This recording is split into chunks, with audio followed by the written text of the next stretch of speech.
Making a custom picture frame is a great project for beginner woodworkers. However, getting the corners mitered just right can be super frustrating.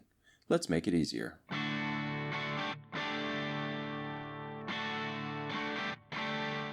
I'm going to show you how to make a no-frills miter sled. All you need is some MDF or plywood and some offcuts from 3/4 inch thick material. The important part is to make sure that at least one of the corners on the sheet material is a perfect 90 degrees.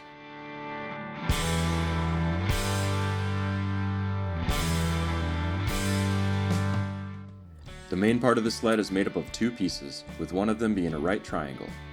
I used 1/2 inch MDF I had laying around for mine, which dictated the size. I tried to make the most of it, so I played around with measurements until I found what seemed to be a good balance between base width and triangle size.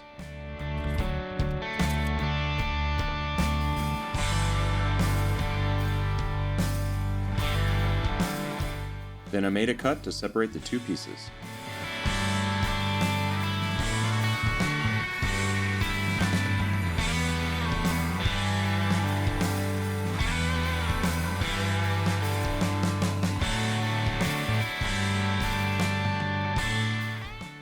Next, I took what will be the top piece and measured for equal sides from that perfect 90-degree corner I found earlier.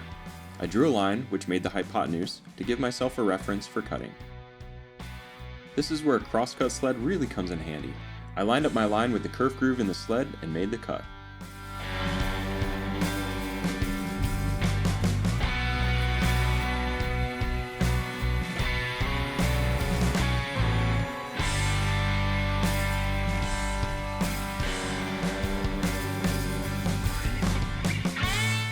A quick test to make sure it will fit.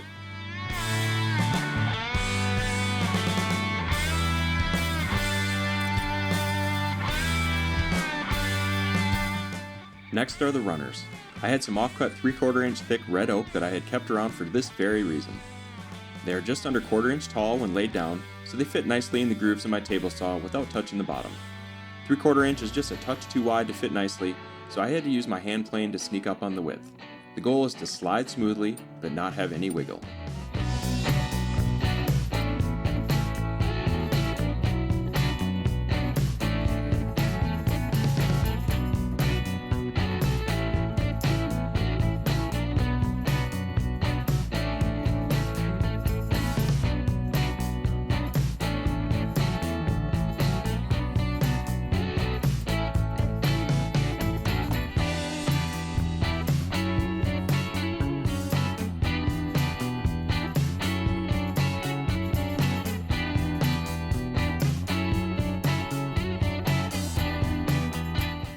Once I had the runners ready, I scrounged around and found some nuts that I could use to slightly raise the runners up in the grooves.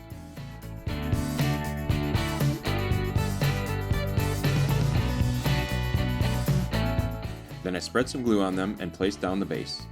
To keep the base reasonably square, I used the rib fence as a guide. Then I added some weight to hold it in place while the glue dried.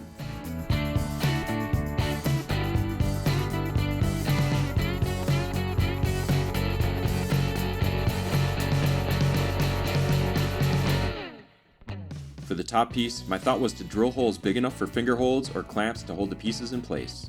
In practice, my 1/2 inch MDF wasn't thick enough for clamps to grab onto, but I didn't discover that until I was finished. I also drilled the first hole right where the saw blade will be cutting, which I also didn't realize until I was finished. Good times.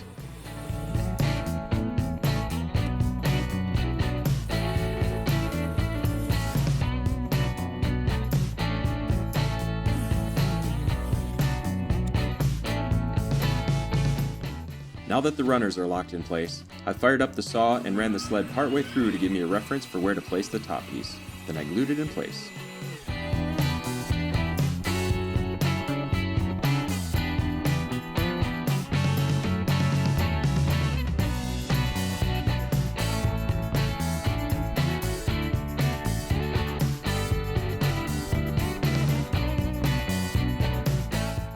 Time to test it out. The theory is that using a perfect 90-degree corner where the blade cuts will give a perfect 90-degree joint when one piece is cut from one side and the other is cut from the other side. Any misalignment disappears when the two sides come together.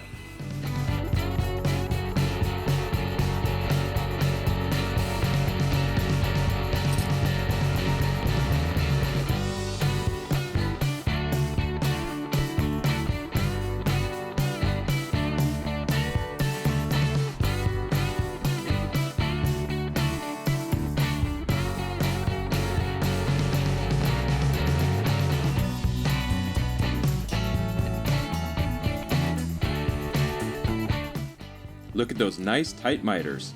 An easy project that gives perfect results. What's not to love? Let me know what you think in the comments below, and don't forget to subscribe to the channel to see what I build with this sled in my next couple of videos.